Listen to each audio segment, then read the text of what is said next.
Mari sama-sama nyatakan pujian ini saudara.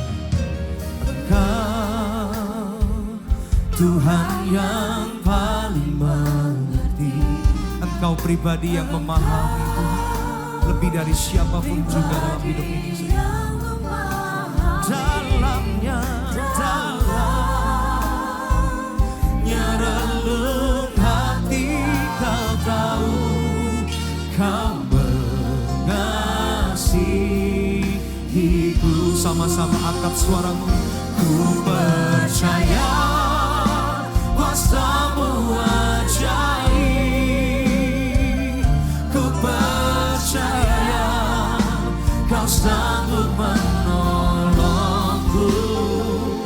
Ku serahkan seluruh kehidupanku sampai ku melihat mujizat nyata dalam hidupku.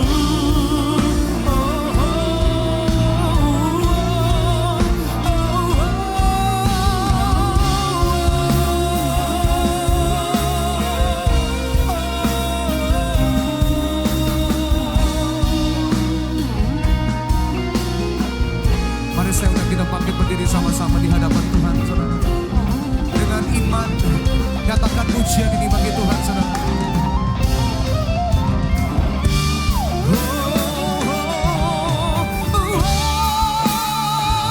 Ku percaya kuasa-Mu ajaib. Ku percaya Kau sanggup menolongku. Katakan, kami serahkan Tuhan seluruh kehidupanku sampai ku melihat mujizat nyata dalam hidupku. Kuasa-Mu ajaib. Ku percaya Kau sanggup menolongku. Ku serahkan seluruh kehidupanku sampai ku melihat mujizat nyata dalam hidupku. Sampai ku melihat mujizat nyata dalam hidupku. Sampai ku melihat mujizat nyata dalam hidupku. Terima kasih Tuhan, sungguh kami bersyukur. Terima kasih untuk penyertaan-Mu Tuhan. Terima kasih Yesus. Mari angkat suaramu, nikmati waktu yang sederhana ini. Nikmati hadirat Tuhan malam hari ini. Nyatakan ucapan syukurmu di hadapan Tuhan. Terima kasih Tuhan. Terima kasih Yesus. Sungguh kami bersyukur. Engkau Tuhan yang mengerti isi hati kami.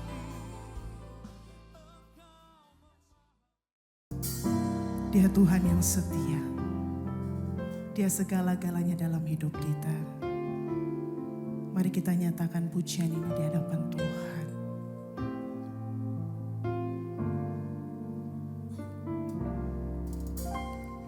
Engkau Tuhan yang setia, sumber kekuatanku.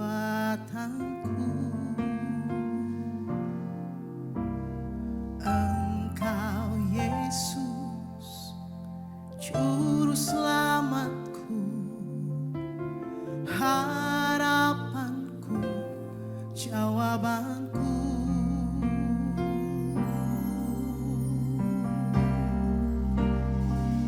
Yesus, Kau segalanya bagiku, Tuhan.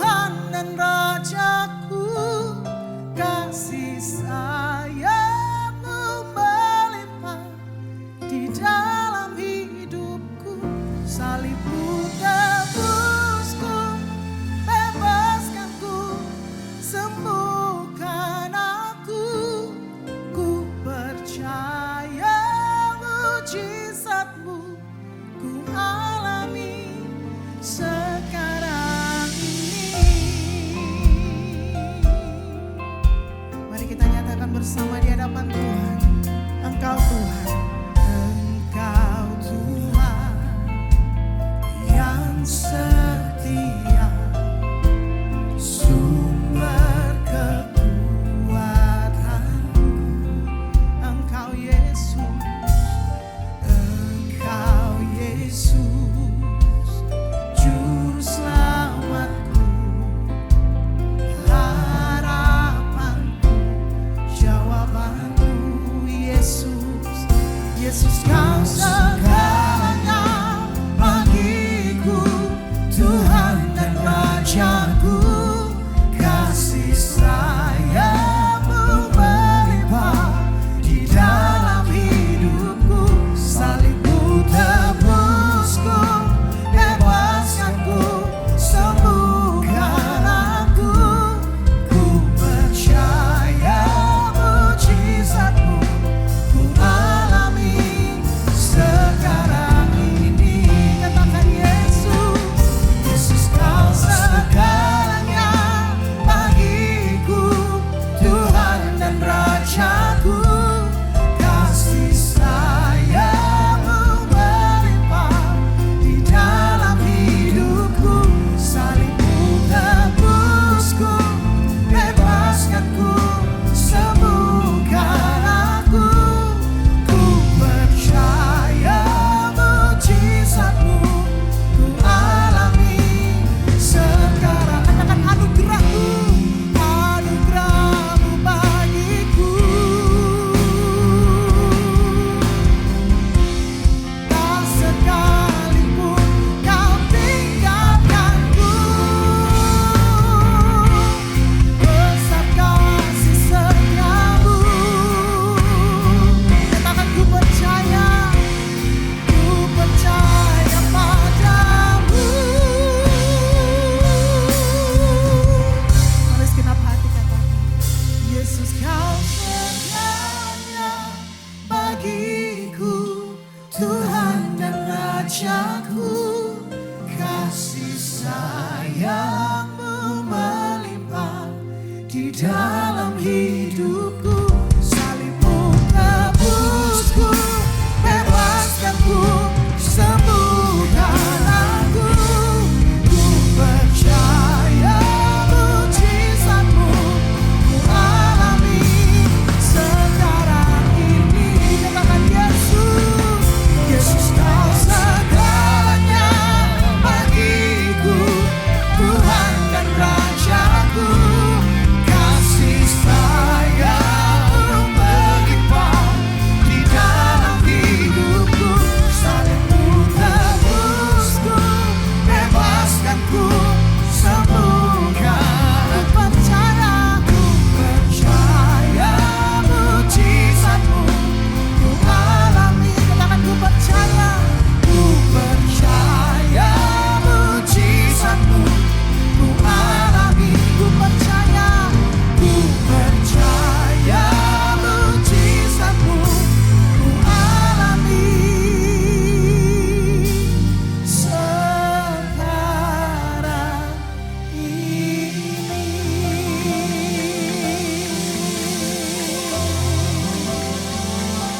Bapa di dalam surga, kami mengucap syukur Tuhan untuk malam hari ini. Terima kasih Tuhan untuk setiap pemeliharaan kasih Tuhan yang sempurna buat setiap kehidupan kami. Bapa, kami berdoa supaya senantiasa hadirat-Mu ada di dalam setiap kehidupan kami, di dalam setiap keluarga kami, pelayanan kami, pekerjaan kami, dimanapun kami berada. Kami memohon hadirat-Mu ada di dalam kehidupan kami. Supaya apa yang boleh kami kerjakan, apa yang boleh kami lakukan, itu semuanya boleh berkenan di hadapan-Mu. Dan semuanya boleh menyenangkan hati Tuhan. Bapa di dalam surga, Engkau menolong setiap daripada ladies yang mungkin hari ini ada di dalam satu kesusahan, kesulitan. Biar tangan Tuhan senantiasa menolong, menuntun, membimbing, bahkan memberkati dan memberikan jalan keluar. Jikalau hari ini mungkin ada yang lemah, biar Tuhan tambah-tambahkan kekuatan, kemampuan, terutama firman-Mu di dalam setiap kehidupan mereka, sehingga mereka boleh mempunyai pengharapan kembali. Bapa, kami berdoa supaya Engkau berkenan memberkati kami dengan berkat ketaatan, dengan berkat kekudusan, terutama berkat-berkat yaitu kami haus dan lapar akan firman-Mu. Terima kasih Bapa di dalam surga. Kami serahkan Tuhan setiap daripada acara kami ini Tuhan. Biar Engkau terus menjamah setiap hidup kami, menulis setiap firman-Mu di dalam hati kami. Sehingga firman-Mu itu menjadi kekuatan, kemampuan, bahkan menjadi kuasa di dalam kehidupan kami, supaya kami boleh melihat jalan-jalan Tuhan. Terima kasih Tuhan, biar senantiasa kami boleh berjumpa dengan Engkau. Hanya di dalam nama Tuhan Yesus Kristus. Amin. Baik, shalom, puji Tuhan. Pada hari ini akan dengan satu tema, yaitu jangan takut. Bahwa di dalam kehidupan kita ini seringkali bahwa banyak hal-hal yang kita alami di dalam kehidupan. Seringkali ada masalah-masalah yang kita hadapi. Baik masalah yang mungkin itu akhirnya menimbulkan satu problem yang lebih besar. Mungkin itu ada satu kesalahan, ada satu keteledoran, ataupun mungkin ada satu kecerobohan. Tetapi di dalam semuanya itu akhirnya menimbulkan ada beberapa masalah di dalam kehidupan. Nah, ini seringkali di dalam keluarga juga sama, bahwa masalah-masalah itu bisa terjadi. Ya. Mungkin itu masalah di dalam anak, masalah di dalam keluarga, masalah di dalam pelayanan, dan lain sebagainya. Tetapi banyak masalah yang harus kita hadapi. Sehingga kita mengerti bahwa firman Tuhan mengatakan bahwa jangan takut. Sebab pada saat kita takut itu, kita tidak bisa melihat jalan-jalan Tuhan. Pada saat kita takut, kita tidak bisa berdoa. Pada saat kita takut, kita tidak bisa merasakan kasih Tuhan. Seolah-olah kasih Tuhan itu begitu jauh, sehingga kita tidak merasakan hadirat Tuhan di dalam kehidupan ini. Nah, kita melihat, belajar bahwa pada saat di dalam Kejadian, ya, kalau kita melihat pada mulanya, Hawa itu pada saat dia melakukan makan buah daripada pohon pengetahuan baik dan buruk itu, kemudian matanya terbuka, sehingga Hawa kemudian melihat dan dia telanjang. Di dalam pada saat dia makan buah-buah itu, akhirnya dia melihat bahwa dia merasa takut, ya. Kemudian takut itu, dosa itu masuk di dalam hidupnya, sehingga dia merasa takut, khawatir, dan akhirnya dia mulai melihat pada saat Tuhan berkata, siapa yang memberi pada saat dia bertanya kepada pria, manusia itu bertanya, Tuhan bertanya, maka pria itu berkata, wanitalah Hawa yang memberikan. Pada saat Tuhan bertanya kepada Hawa, maka Hawa juga berkata bahwa ularlah yang memberikan. Nah, ini akhirnya pada saat itu dosa yang pertama masuk itu membuat kehidupan itu akhirnya saling menyalahkan, ya, saling tidak mau melihat apa yang baik, apa yang benar, tetapi akhirnya saling menyalahkan. Nah, ini yang kita harus perhatikan, bahwa supaya kita bisa terus menjaga pikiran kita supaya tidak diperdaya oleh ular, ya, sehingga senantiasa kita belajar bagaimana kita itu taat kepada Tuhan. Kalau kita melihat sebenarnya pada saat pertama kali ular itu berbicara, dosa itu belum masuk, ya, tetapi sudah ada ketidaktaatan di dalam hidup itu. Artinya bahwa di dalam kehidupan kita seringkali kita ini tidak mau bergantung kepada Tuhan, ya, sehingga kita mengambil jalan kita sendiri. Seringkali kita mau dengan cara kita, mau kita, dan apa yang selera kita, perasaan kita, dan akhirnya kita menjadi pribadi yang kita tidak mau bergantung kepada Tuhan. Kita percaya Tuhan, kita tahu Tuhan, tetapi kita tidak mau sungguh-sungguh bergantung kepada Tuhan. Nah, pada saat kita tidak mau bergantung kepada Tuhan, maka ketidaktaatan itu akan timbul di dalam kehidupan kita. Nah, pada saat ketidaktaatan itu mulai timbul di dalam kehidupan kita, maka akan menghasilkan satu buah, yaitu buah yang kalau kita lihat yaitu akhirnya menjadi egois. Artinya bahwa hanya memikirkan diri sendiri, selera kita sendiri, aku mau, aku ingin ya dan lain sebagainya. Sehingga kita menyadari bahwa bagaimana di dalam kehidupan kita itu harus senantiasa kita bergantung kepada Tuhan. Ya, bukan untuk hal-hal yang misalnya kita mau makan, kita tanya Tuhan, tetapi pada saat kita khususnya menghadapi satu ujian, tantangan, apapun mungkin ada masalah yang timbul, kesalahan, keteledoran dan lain sebagainya, kita belajar untuk kita bertanya kepada Tuhan. Kita belajar untuk kita senantiasa bergantung kepada Tuhan.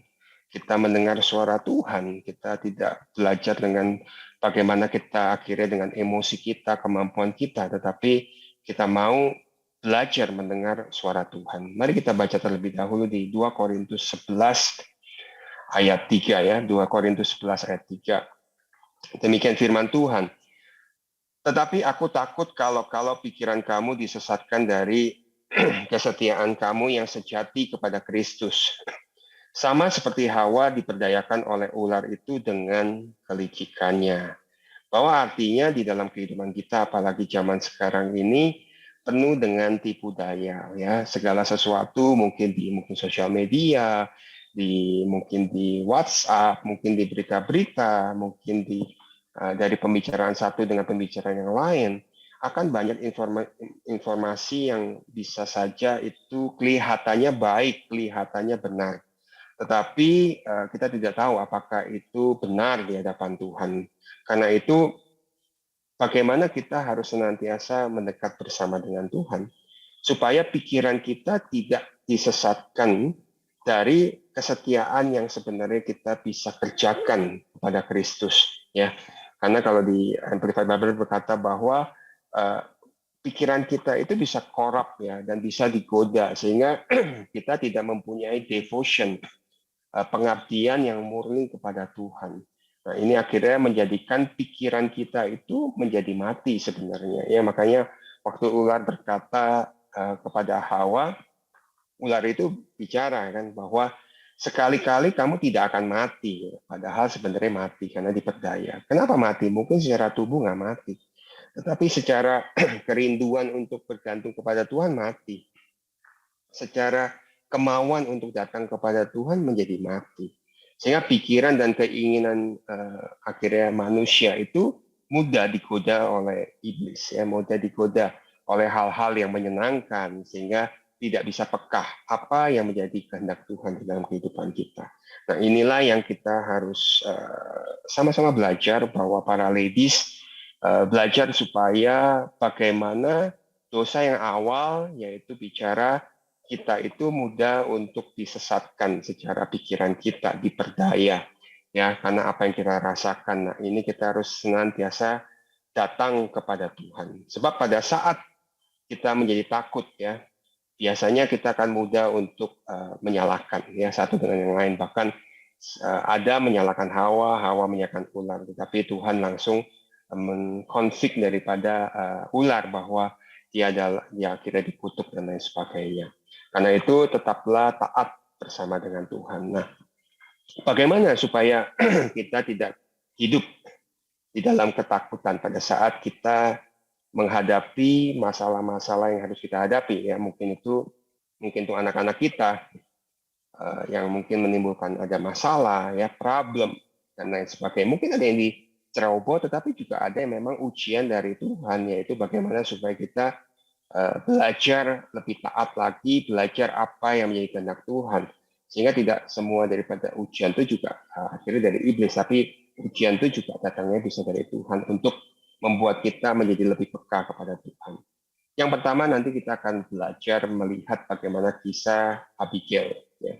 Jadi poin pertama yaitu bagaimana supaya kita tidak hidup di dalam ketakutan pada saat kita menghadapi masalah. Poin pertama yaitu jangan saling menyalahkan.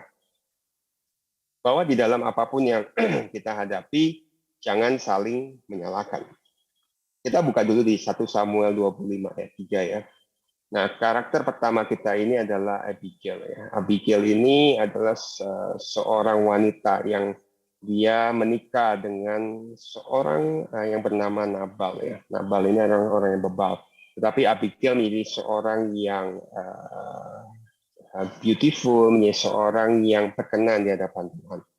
1 Samuel 25 ayat 3, nama orang itu Nabal dan nama istrinya Abigail. Perempuan itu bijak dan cantik, tetapi laki-laki itu kasar dan jahat kelakuannya, ia seorang keturunan Kaleb. Artinya bahwa Abigail itu mempunyai karakter ladies yang kalau nanti kita melihat ceritanya bagaimana sebenarnya Daud itu ingin mengadakan makan ya dengan para prajuritnya, dan dia minta kepada anak buah Nabal supaya memberikan daripada sajian karena dia habis pengguntingan bulu domba dan lain sebagainya. Tetapi Nabal tidak mau memberikan, sehingga Daud begitu marah dan ingin membunuh semua daripada keluarga Nabal, laki-laki, bahkan para pekerjanya semua. Disinilah Abigail muncul. Pada saat dia menghadapi satu situasi masalah, Abigail muncul sebagai seorang ladies yang akhirnya dia menjadi bagian daripada solusi pada saat suaminya melakukan kesalahan, ya, yang akhirnya bisa fatal. Sebab Abigail ini adalah satu wanita yang kalau kita lihat di kitab Taurat Yahudi, sebagai mungkin satu-satunya wanita yang disebut sebagai yaitu wanita yang intelijen dan beautiful. Artinya mungkin kalau kita sering dengar yaitu brains and beauty. Artinya bahwa wanita yang mempunyai kecerdasan tetapi juga mempunyai kecantikan. Ya. Nah, kecerdasan di sini kalau kita lihat adalah bagaimana wanita ini adalah Abigail adalah seorang yang bijak. Ya, seorang yang beautiful. Ya, beautiful ini bukan pretty ya. Banyak orang yang seorang wanita pasti ingin pretty ya, artinya ingin hidupnya cantik. Pretty ini bicara tentang fisik ya. Tetapi kalau beautiful itu berbicara tentang cantik secara kepribadian ya. Artinya good personality, beautiful in personality. Cantik secara emosional ya, artinya emosinya menjadi beautiful. Juga beautiful, cantik secara karakter, yaitu ada karakter Kristus di dalam hidupnya. Ya, inilah yang disebut sebenarnya beautiful, bukan hanya pretty. Nah, inilah sosok Abigail. Dia adalah seorang yang beautiful, tetapi juga seorang yang bijak. Artinya bahwa ladies yang beautiful itu sebenarnya adalah ladies yang punya pengertian yang baik ya. Kalau di Amplified Bible berkata bahwa Abigail ini punya good understanding, artinya mempunyai pengertian-pengertian yang baik di dalam kehidupannya. Artinya dia bisa melihat prioritas mana yang baik, prioritas mana yang tidak baik, sehingga dia bisa mengumpulkan mungkin kalau kita lihat ceritanya, dia akhirnya bisa membawa makanan yang begitu banyak kepada Daud. Artinya dia bijak, dia mengumpulkan apa yang perlu untuk rumah dan lain sebagainya. Nah, inilah Abigail menjadi wanita yang mempunyai prioritas. Artinya ladies yang bijak itu pasti ladies yang mempunyai prioritas. Apa yang penting dan tidak penting. Mempunyai sensible, mempunyai pikiran yang benar, dan tidak panik pada saat menghadapi suasana yang krisis, yaitu pada saat seperti Nabal ya. Tapi Abigail tidak menjadi panik. Sehingga pada kalau kita lihat di 1 Samuel 25 ayat 17, ya nggak usah dibuka, dia berkata bahwa hamba-hambanya berkata bahwa minta kepada Abigail supaya pikirkan dan pertimbangkanlah apa yang harus engkau perbuat, sebab telah diputuskan bahwa celaka akan didatangkan kepada Tuhan kita dan kepada seisi rumah. Artinya bahwa seisi rumah itu akan dibunuh oleh Daud dan pasukannya. Ya. Ayat 18 berkata, ini bisa dibuka, 1 Samuel 25 ayat 18, lalu segeralah Abigail mengambil 200 roti, 2 buyung anggur, 5 domba yang telah diolah, 5 sukat berti gandum, 100 buah kue kismis, dan 200 kue ara, dimuatnya lah semuanya ke atas keledai. Ya, dan kita lihat di 1 Samuel 25 ayat 24, Abigail berkata, ia sujud kepada kaki Daud serta berkata, aku sajalah ya Tuanku yang menanggung kesalahan itu. Izinkanlah hambamu ini berbicara kepadamu dan dengarkanlah perkataan hambamu ini. Ampunilah kiranya kecerobohan hambamu ini. Sebab pastilah Tuhan akan membangun bagi Tuanku keturunan yang teguh. Karena Tuanku ini melakukan perang Tuhan dan tidak ada yang jahat terhadap padamu selama hidupmu. Artinya bahwa Abigail mengambil satu tindakan, dia tidak menjadi panik menghadapi satu suasana yang krisis, tapi dia datang kepada Daud, dia sujud menyembah. Artinya di sini bagaimana seorang ladies ini pada saat menghadapi satu masalah yang krisis, ya mungkin di dalam keluarga, di dalam pelayanan, bagaimana dia bisa datang kepada Tuhan, dia bisa sujud menyembah kepada Tuhan. Ya, dia tidak lagi berkata menyalahkan, oh mungkin si ini salah, si B salah, si C salah, si D salah. No, tetapi dia menjadi seorang pribadi ladies yang dia datang kepada Tuhan, dia merendahkan dirinya kepada Tuhan, dia bertanya kepada Tuhan, dia berdoa kepada Tuhan. Nah, pada saat dia datang kepada Tuhan, nah inilah Tuhan akan menitipkan firman-Nya kepada hidupnya, sehingga Abigail bisa mengeluarkan kata-kata yang bijak. Sehingga inilah kualitas ladies di akhir-akhir zaman ini, pada saat masa-masa krisis yang akan nanti terjadi di hari-hari yang akan datang, ya, baik di dalam keluarga, di dalam pelayanan, mungkin ada di dalam pekerjaan, bahwa seorang ladies harus bisa menjadi ladies yang mau datang kepada Tuhan, yang mau bertanya kepada Tuhan, tidak mengandalkan pikirannya, kemampuannya, pengalamannya, tetapi menjadi seorang ladies yang bertanya kepada Tuhan supaya Tuhan berbicara, dan akhirnya keluarga itu, mungkin pelayanan itu pun bisa mendapatkan satu jalan keluar daripada Tuhan. Sama seperti Abigail, akhirnya Tuhan memberikan perkataan dan dia bisa berkata-kata yang tepat kepada Daud. Dan akhirnya setiap daripada malapetaka yang harusnya diterima di dalam keluarga Nabal bisa diluputkan semuanya. Nah, inilah salah satu kualitas ya Abigail, bagaimana dia datang kepada Tuhan. Poin kedua, bagaimana supaya kita tidak hidup di dalam ketakutan pada saat kita menghadapi masalah. Tadi poin pertama, jangan saling menyalahkan, tapi belajar membawa diri kita, hidup kita kepada Tuhan, supaya Tuhan yang berbicara di dalam kehidupan kita, dan kita tetap bisa merasakan kasih Tuhan. Sebab pada saat kita takut, pada saat kita saling menyalahkan, biasanya kasih Tuhan itu nggak bisa dirasakan, sehingga ada emosi, egois, dan lain sebagainya. Tapi pada saat kita datang kepada Tuhan, maka hadirat Tuhan itu bisa kita rasakan, dan hadirat Tuhan itu akan menuntun kita, memberikan hikmat apa yang harus kita kerjakan dan kita katakan. Poin yang kedua, bagaimana supaya kita tidak hidup di dalam ketakutan pada saat menghadapi masalah, belajar mengasihi dan belajar mempersembahkan di dalam hidup ini. Ya.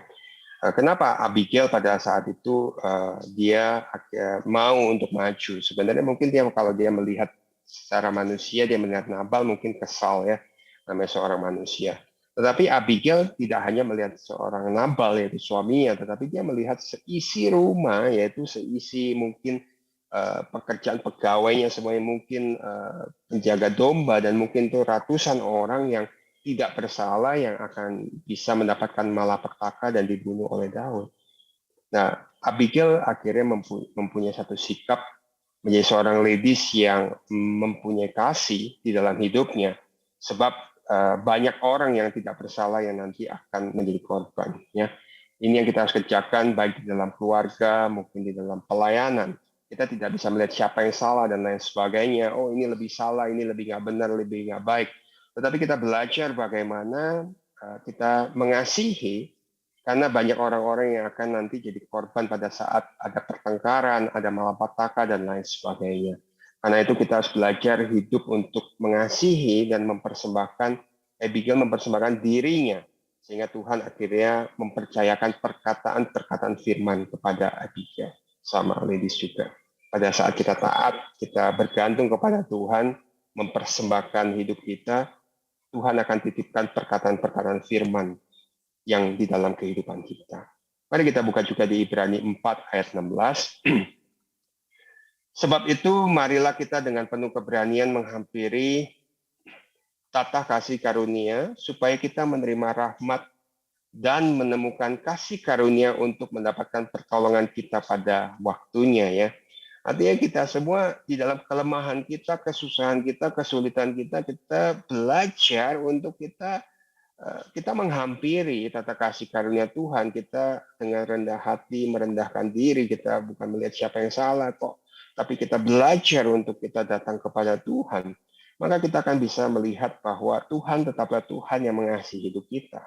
Tuhan tetaplah Tuhan yang memelihara setiap kehidupan kita. Tuhan yang tetap setia di dalam kehidupan kita. Sehingga pada saat kita datang, Tuhan yang sama yang akan memberikan rahmat dan kita akan diberikan pertolongan tepat pada waktunya. Nah, inilah kisah Abigail yang pertama saya akan bawakan supaya kita melihat pada saat kesulitan, kesusahan, meskipun pasangan hidup kita yang salah, tetapi Abigail menjadi pribadi, ladies yang akhirnya memberikan satu jawaban Tuhan buat solusi di dalam masalah yang dihadapi. Dia tidak menjadi takut, tetapi dia mempersembahkan hidupnya kepada Tuhan, memberikan hidupnya kepada Tuhan. Dia bertanya, dia mengasihi Tuhan, dan dia mengasihi banyak orang supaya banyak orang tidak menjadi celaka. Dan inilah akhirnya Tuhan menyayangi setiap kehidupannya. Kisah kedua saya akan bawa Deborah. Ya. Deborah ini adalah salah satu hakim-hakim.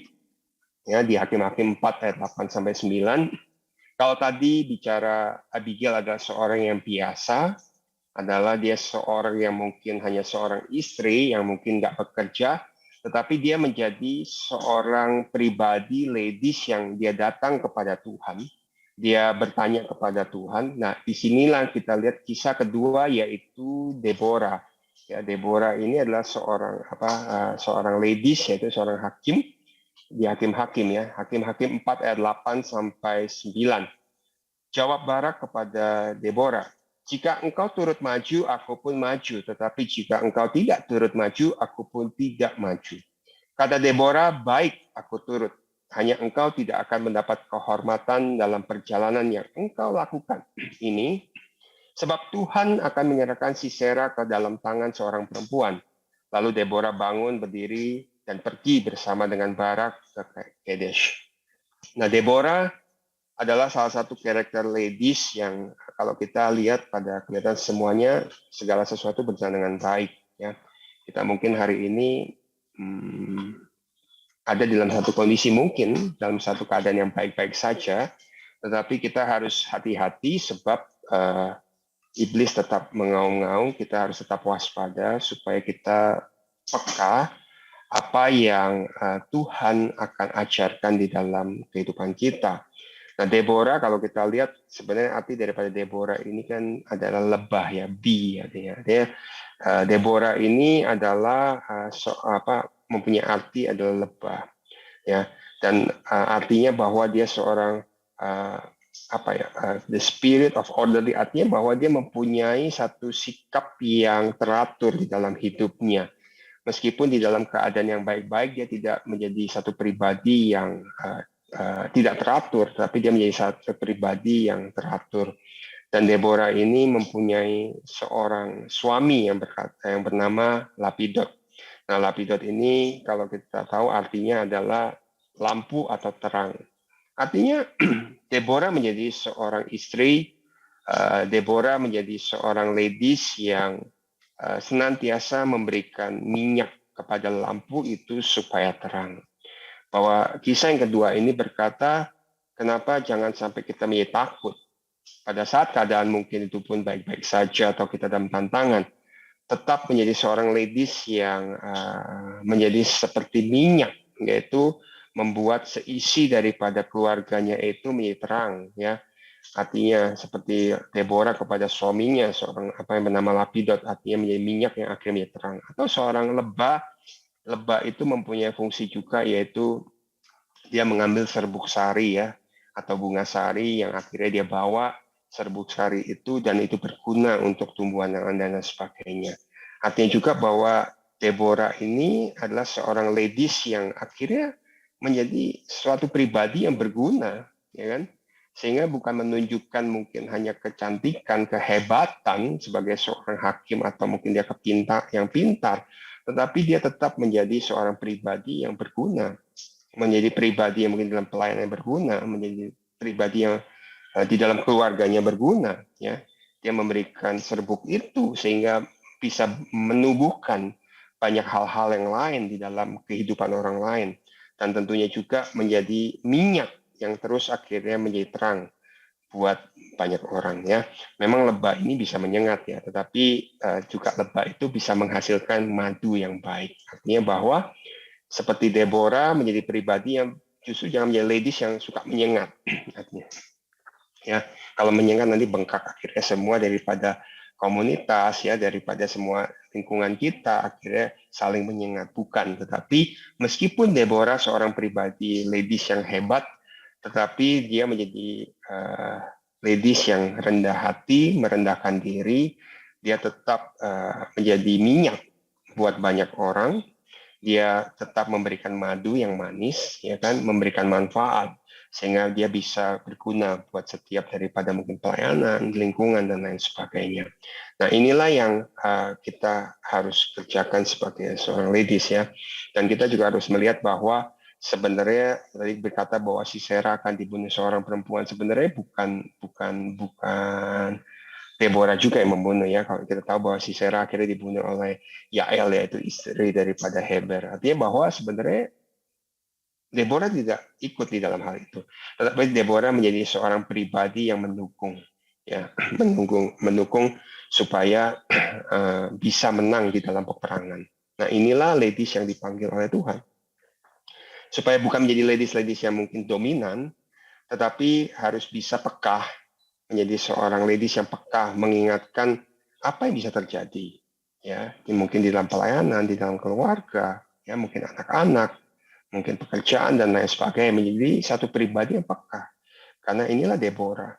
Dia menjadi seorang pribadi yang peka, tahu apa yang akan terjadi.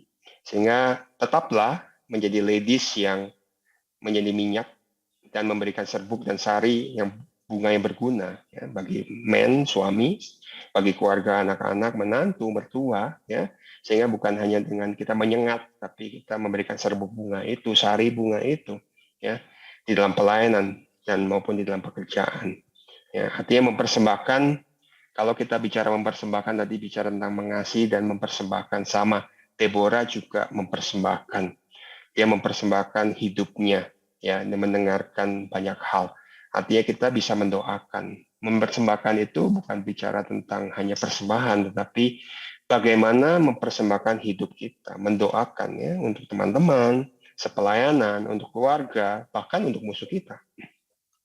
Inilah fungsi dari ladies. Saya lihat bahwa seorang yang hebat seperti Deborah adalah suatu pribadi yang kuat, yang bisa mengasihi, bisa mempersembahkan, bisa menjadi minyak, bisa memberikan serbuk dan sari bunga yang berguna buat orang lain, tetapi juga bisa mempersembahkan untuk dia bisa nanti mendoakan ya untuk setiap daripada teman-teman sepelayanan dan keluarga.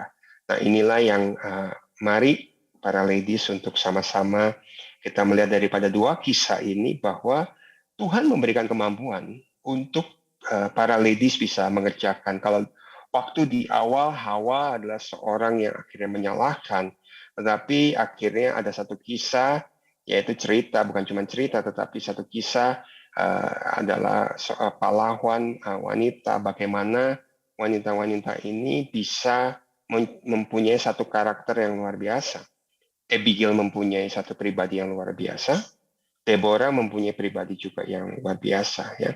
Makanya kalau di 1 Petrus 3 ayat 1 dan 2 itu berkata bahwa demikian juga hai kaum istri-istri ya, tunduklah kepada suamimu supaya jika ada di antara mereka yang tidak taat kepada firman, artinya mungkin ada suami yang kurang taat, belum maksimal taatnya atau kurang taat atau tidak taat ya kan, tetapi para istri itu mereka juga tanpa perkataan dimenangkan oleh kelakuan istrinya.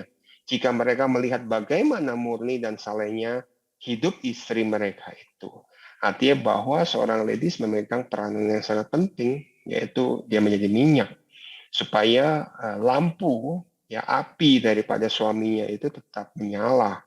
Ya, dia menjadi terus minyak, dia bukan menjadi dominan, tetapi dia mendoakan, dia mempersembahkan hidupnya kepada Tuhan, dia bertanya kepada Tuhan supaya tetap kasih Tuhan itu mengalir, ya baik itu dalam keluarga, pelayanan dan lain sebagainya. Dan yang terakhir, Mari kita buka di Ibrani 7 ayat 25. Ibrani 7 ayat 25.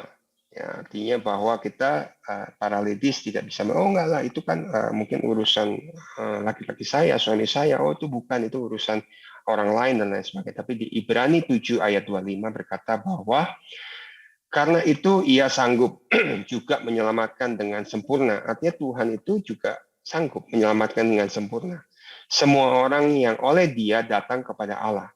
Sebab ia hidup senantiasa untuk menjadi pengantara mereka. Artinya bahwa Tuhan Yesus sudah mati di kayu salib. Tuhan Yesus sudah berkorban untuk hidup kita. Tuhan yang sama yang mengasihi setiap hidup kita. Artinya kita mempunyai Tuhan yang sama yang terus akan bekerja di dalam kehidupan kita. Tetapi apakah kita mau hidup kita persembahkan kepada Tuhan? Apakah kita hanya mungkin saling menyalahkan? Apakah kita mau belajar bagaimana hidup kita mau datang kepada Tuhan? Bertanya kepada Tuhan. Kita mencari Tuhan. Supaya Tuhan itu hadir di dalam keluarga kita. Supaya Tuhan hadir di dalam pelayanan kita. Supaya Tuhan hadir di dalam anak-anak kita. Supaya Tuhan juga hadir juga nanti di dalam setiap masa depan kita. Nah, ini adalah peranan para ladies. Ya, kalau di Perjanjian Lama, Abigail bisa melakukan, Perjanjian Lama Deborah bisa melakukan, maka ladies yang sama juga bisa melakukan. Saya tutup dengan satu kisah. Ada seorang wanita misionaris ya pada saat itu di China tahun sekitar 1930-an. Dia datang dari Eropa, dia datang ke China untuk dia akhirnya mau menyerahkan hidupnya kepada Tuhan, melayani di dalam satu misi, yaitu misi tentang anak-anak yatim piatu, sehingga dia memelihara, dia mendirikan rumah, menyiapkan tempat, dan akhirnya memelihara mungkin sekitar 100 sampai 100 lebih daripada anak-anak yatim piatu. Ya, tapi pada saat itu kejadian 1930-an, ya, pada saat itu Jepang juga sedang menyerang China, sehingga seorang wanita ini akhirnya dia merasa sulit, sehingga dia akhirnya dia harus pergi dan dia harus membawa setiap anak-anak ini. Ya, mungkin keadaan itu sulit, susah, ya, dia tidak ada yang menolong dan lain sebagainya, tidak ada, tapi dia tetap berjalan. Pada sekian hari dia berjalan, dia menghadapi satu gunung yang besar, tapi di belakangnya ada tentara Jepang yang sedang menyerang, yang akhirnya mengejar mereka untuk membunuh mereka. Sehingga ibu ini menjadi seorang yang akhirnya mungkin lelah dan akhirnya dia hampir putus asa. Tetapi salah satu daripada anak yatim piatu ini berkata kepada ibu ini, berkata bahwa ibu mengajarkan kepada kita, yaitu Musa itu bisa membelah Laut Merah dan kemudian dia membawa bangsa Israel untuk melewatinya. Dan ibu ini cuma dengan menjawab secara perlahan berkata, pada saat itu adalah Musa dan saya bukan Musa. Tetapi anak itu berkata, mungkin ibu bukan Musa, tetapi kita tetap mempunyai Tuhan yang sama di dalam hidup ini. Tuhan Musa adalah Tuhan kita sekarang juga. Artinya kita tetap mempunyai Tuhan yang sama di dalam kehidupan kita. Kalau kita datang kepada Tuhan, kalau kita tetap membaca firman Tuhan, dan firman itu terus hidup di dalam kehidupan kita, kita punya Tuhan yang sama. Yang Tuhan yang akan memberikan jalan keluar, Tuhan yang terus akan memberikan kekuatan di dalam kehidupan kita. Ya, sehingga singkat cerita akhirnya mereka bisa melewati gunung itu dan mereka bisa akhirnya menyeberang ke Taiwan dan lain sebagainya. Artinya hari ini kita tetap mempunyai Tuhan yang sama di dalam kehidupan kita. Jadi mari kita menjadi ladies yang tidak takut dan tidak menyalahkan apapun situasi dan keadaan yang sedang kita hadapi hari ini. Tetapi belajar untuk kita datang kepada Tuhan, cari Tuhan, supaya hadirat Tuhan itu ada, kasih Tuhan bisa nyata di dalam kehidupan kita. Dan kita para ladies harus memahami bahwa dengan siapa kita bergantung, karena kita punya Tuhan Allah yang hidup, Tuhan yang sama, Tuhan yang sama. Tuhan Yesus yang sudah mengasihi kita mati di kayu salib. Kalau kita hari ini mungkin menghadapi situasi dan lain sebagainya, kita punya Tuhan yang sama, yang sanggup. Tetapi apakah kita mau mempersembahkan hidup kita kepada Tuhan, datang kepada Tuhan? Jangan salahkan siapapun, Jangan salahkan keadaan, situasi apapun. Supaya kita tahu bahwa Tuhanlah yang akan bekerja, berkuasa, memelihara apa yang Tuhan sudah percayakan di dalam kehidupan kita. Dan yang berikutnya yaitu kedua tadi bicara bahwa setelah jangan menyalahkan, mari menjadi ladies yang membangun kehidupan dengan kasih Kristus. Bukan kepahitan, bukan kekecewaan, bukan merasa mungkin ini bisa gagal, saya nggak kuat dan lain sebagainya. Tapi mari menjadi ladies yang membangun kehidupan dengan kasih Kristus yang terutama. Kita punya Tuhan yang sama, Tuhan yang mengasihi kita. Artinya kasih itu harus mengalir di dalam kehidupan kita, lebih besar daripada kemarahan kita. Kasih Kristus harus lebih besar daripada ketakutan kita. Kasih Kristus harus lebih besar daripada ketakutan kita akan masa depan. Atau kita mungkin hari ini nggak melihat jalan keluar. Tetapi kasih Kristus lebih besar dari itu semua. Ya, kalau di 1 Petrus berkata bahwa Tuhan itu lebih besar daripada apa hidup kita. Artinya lebih besar dari kesulitan kita. Kita punya Tuhan yang besar. Tapi mari kita belajar. Kita datang kepada Tuhan. Supaya kasih Kristus itu yang terutama di dalam hidup kita. Dan belajar terus mempersembahkan hidup kita. Ya, para ladies menjadi minyak. Ya, meskipun sulit, susah, tetap jadi minyak. Supaya api-api di sekitar kita itu mungkin itu suami, mungkin itu anak-anak, mungkin itu teman-teman sepelayanan, rekan-rekan sekerja Allah, mungkin dalam pekerjaan, belajar menjadi minyak. Supaya kita bisa memberikan nyala itu, api itu dengan baik. Dan akhirnya api itu akan berguna buat banyak orang. Dan seperti lebah ya tadi ya, kita belajar membawa serbuk dan sari bunga. Sehingga berguna, menumbuhkan banyak hal. Dan akhirnya di dalam kelemahan kita, Tuhan tetap memberikan kekuatan yang cukup. Supaya kita bisa melewati setiap hari-hari bersama dengan Tuhan. Percaya bahwa Tuhan yang sama, Tuhan yang akan memberikan kekuatan buat kehidupan kita.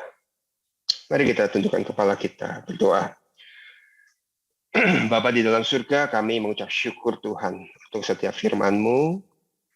Kami sudah belajar Tuhan mengenai tentang Abigail, tentang Deborah Tuhan.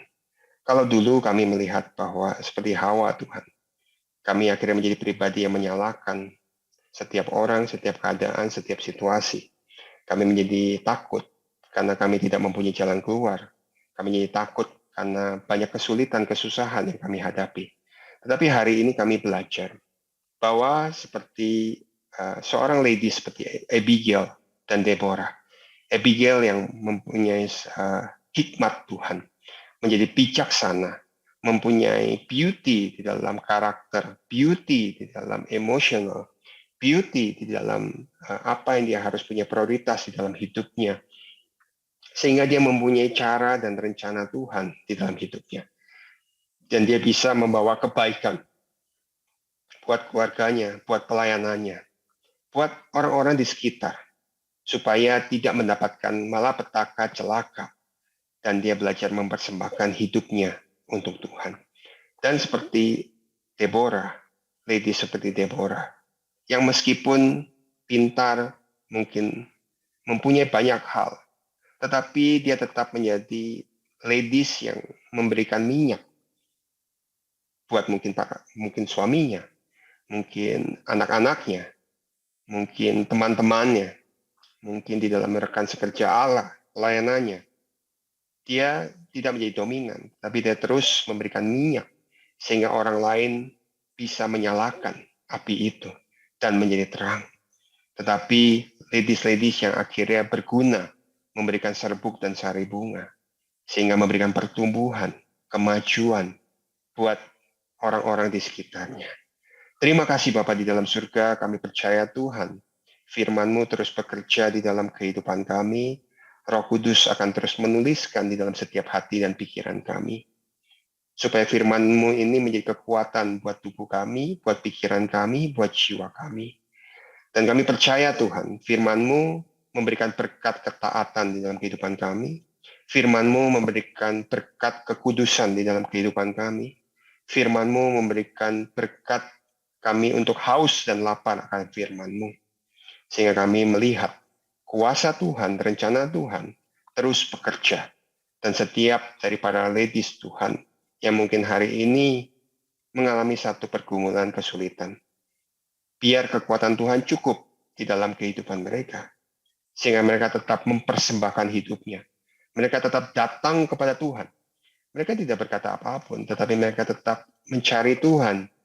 Mereka tetap merendahkan hidupnya kepada Tuhan. Dan kami percaya Tuhan, Engkau akan menitipkan firman-Mu buat para ladies. Dan firman-Mu itu akan menjadi jalan keluar. Firman-Mu itu akan menjadi kuasa dengan apa yang mereka harus hadapi. Sehingga para ladies akan mulai mengerti bahwa Tuhan terus bekerja di dalam hidupnya. Terima kasih Bapa di dalam surga. Kami mengucap syukur Tuhan.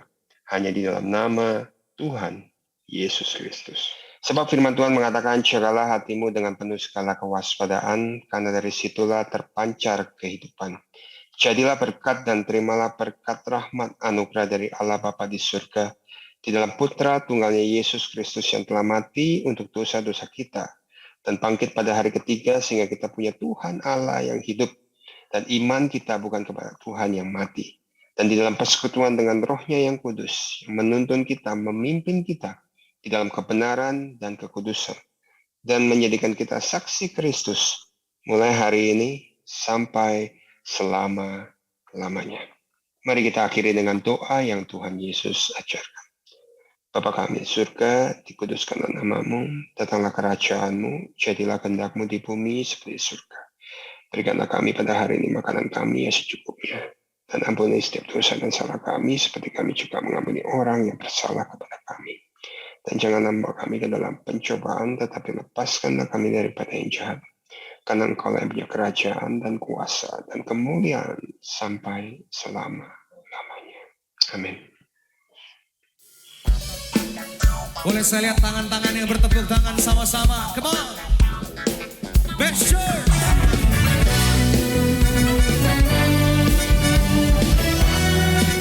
Amin. Tuhan kemenangan kita. Mari sama-sama kita naikkan pujian. Tuhan kemenanganku, Dia bukaranku. Roh Kudus kuatkanku, selalu hiburkanku. Katakan, Tuhan kemenanganku, Dia ubah hidupku.